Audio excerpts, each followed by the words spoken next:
ঐক্যমত্য কমিশন তারা তাদের ওয়াদাভঙ্গ করেছে।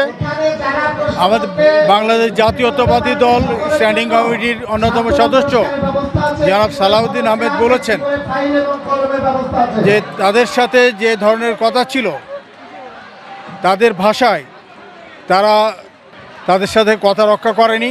ঐক্যমত্য কমিশন জাতির সাথে প্রতারণা করেছে এবং যেটা আমরা লক্ষ্য করছি একটা বিশেষ উদ্দেশ্যে বিশেষ একটি রাজনৈতিক দলের দ্বারা প্রভাবিত হয়ে ঐক্যমত্য কমিশন যে সমস্ত জুলাই সনদ তারা পাশ করার ব্যাপারে যে আইন প্রস্তুত করার জন্য যে প্রবিধান বানাতে যাচ্ছে বা প্রজ্ঞাপন জারি করতে যাচ্ছে, এতে আমরা ষড়যন্ত্র লক্ষ্য করছি এবং আমার মনে হচ্ছে আগামী নির্বাচন যথাসময় হওয়ার সম্ভাবনা ক্ষীণ। অবশ্যই শুরুর থেকেই জাতীয় ঐক্যমত কমিশনের যখন প্রথম থেকেই বৈঠক হচ্ছিল তখন থেকে আমরা লক্ষ্য করেছি জামায়াতে ইসলামী এবং তার সাথে এনসিপি এবং বাইরের থেকে কিছু শক্তি তাদের ইন্ধন দিয়ে এইটার বিরুদ্ধে তারা অপচেষ্টা চালাচ্ছিল। তাদের মূল উদ্দেশ্য মানে এই মুহূর্তে নির্বাচন হলে আল্লাহর অশেষ মেহরবানিতে বিএনপি বিপুল ভোটে বিজয়ী সরকার গঠন করবে, এটা হতে দিতে পারে না। সেই কারণে তারা ষড়যন্ত্র অব্যাহত রেখেছে। তবে আমরা তাদের জবাব দিতে চাই, বাংলাদেশের মানুষ বিএনপির সাথে আছে।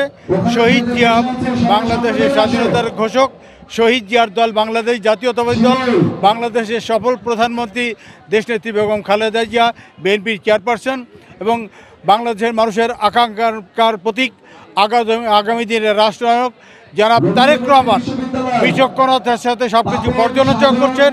আমার মনে হচ্ছে তিনি সুচিন্তিত কর্মসূচি দেবেন।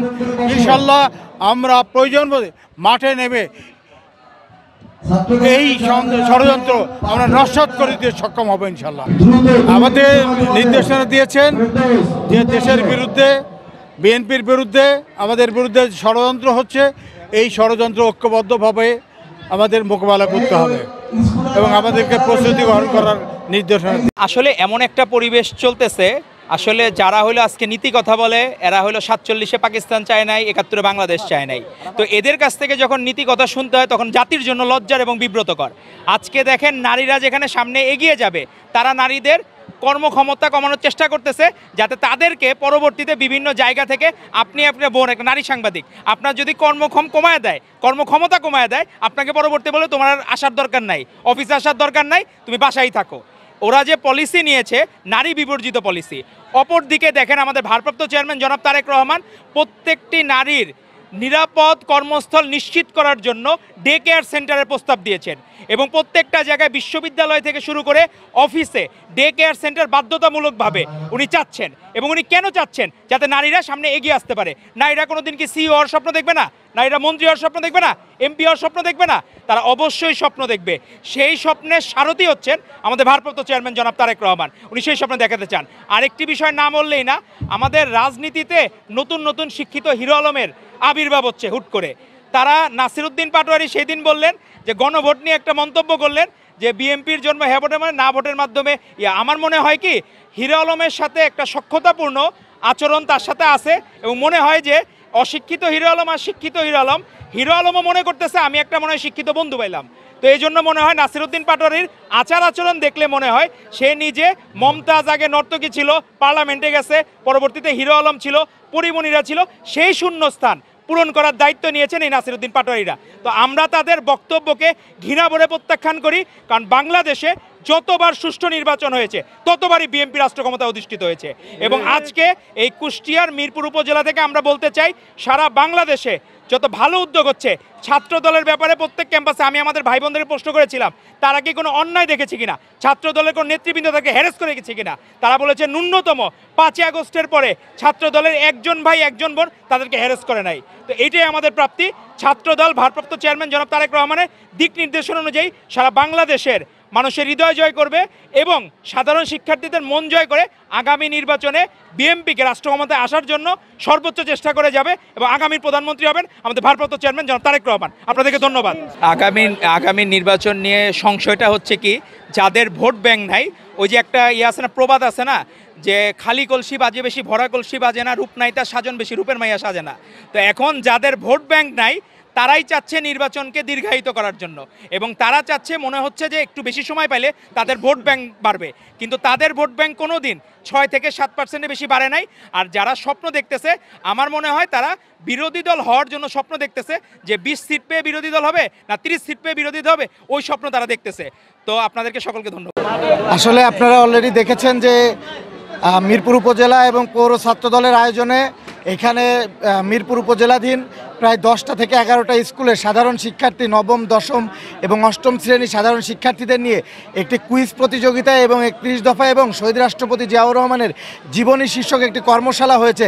আসলে আমাদের এই আজকের প্রোগ্রামের মূল থিমটা যে সাধারণ শিক্ষার্থী যারা পাঠ্যপুস্তকের ভেতরে এতদিন স্বৈরাচারী ফ্যাসিস্ট সরকারের যে একটা গণ্ডির ভেতরে আটকে ছিল, তারা এই দেশ সম্পর্কে, দেশের ইতিহাস সম্পর্কে তারা জানতো না। এই জন্য তাদেরকে এই বাংলাদেশের ইতিহাস সম্পর্কে একটি জ্ঞান দেওয়ার জন্য এবং এই 31 দফা সম্পর্কে তাদেরকে জ্ঞান দেওয়ার জন্যই আজকে আমাদের এই কর্মশালা, এবং তাদের উৎসাহিত করার জন্য তারা যেন এই বইগুলো পড়তে বা এগুলোতে আরও বেশি উৎসাহিত হয়, এই জন্যই আজকে এই কুইজ প্রতিযোগিতার আয়োজন করা হয়েছে। এই কুইজ প্রতিযোগিতার মাধ্যমে আজকে এখানে 25 জনকে পুরস্কার বিতরণ করা হবে, এবং যারা কুইজ প্রতিযোগিতায় পারবে না, যারা উন্নীত হতে পারবে না, তাদের সান্ত্বনা পুরস্কারের ব্যবস্থা আছে, একটি করে ফলজ বৃক্ষ এবং একটি ফাইল এবং একটি কলম। আমরা বাংলাদেশ জাতীয়তাবাদী ছাত্রদল সবসময় শিক্ষার্থী বান্ধব এবং জনবান্ধব রাজনীতি করতে চাই। আমাদের বাংলাদেশ জাতীয়তাবাদী ছাত্রদলের সাংগঠনিক অভিভাবক জনাব তারেক রহমান সাহেব আমাদের যেভাবে দিক নির্দেশনা দিচ্ছেন, আমরা বাংলাদেশ জাতীয়তাবাদী ছাত্রদল ঠিক সেভাবেই ছাত্রীবান্ধব, শিক্ষার্থী বান্ধব এবং জনবান্ধব রাজনীতি করে যাচ্ছি। ইনশাল্লাহ আগামীতে আমরা আরও ভালো কিছু করে দেখাবো। আমরা মনে করি বাংলাদেশ জাতীয়তাবাদী দল দেশের সর্ববৃহৎ দল হিসাবে দীর্ঘ 17 বছর আর নেতাকর্মীরা বিভিন্নভাবে হয়রানির শিকার হয়েছেন, জিয়া পরিবার বিভিন্নভাবে নির্যাতনের শিকার হয়েছেন। সেই ক্ষেত্রে আমি মনে করি জাতীয়তাবাদী আদর্শে বিশ্বাসী প্রত্যেক নেতাকর্মীকে ঐক্যবদ্ধভাবে এই পরিস্থিতি মোকাবেলা করতে হবে, যাতে বিএনপির বিরুদ্ধে কোনো ষড়যন্ত্র না হয় এবং যেন কোনোভাবেই আগামী নির্বাচন বিফলে না যায়, আয়োজন যেন কোনোভাবেই নষ্ট না হয়।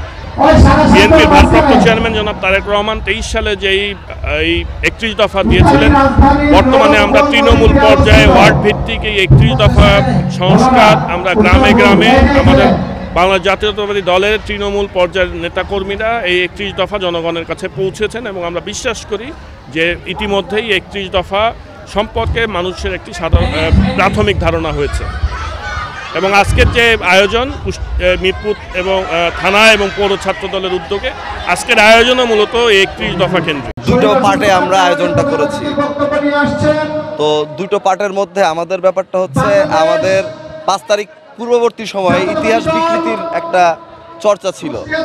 তো সেখান থেকে বের হয়ে আমরা শিক্ষার্থীদেরকে বাংলাদেশের সঠিক ইতিহাস সম্পর্কে জানানোর জন্য আমরা কুইজের আয়োজন করেছি, এবং আমাদের আগামী রাষ্ট্রনায়ক জনাব তারেক রহমান রাষ্ট্র কাঠামো মেরামতের যে 31 দফা প্রণয়ন করেছেন, এই 31 দফা আমরা শিক্ষার্থীদের মাঝে ছড়িয়ে দেওয়ার চেষ্টা করেছি।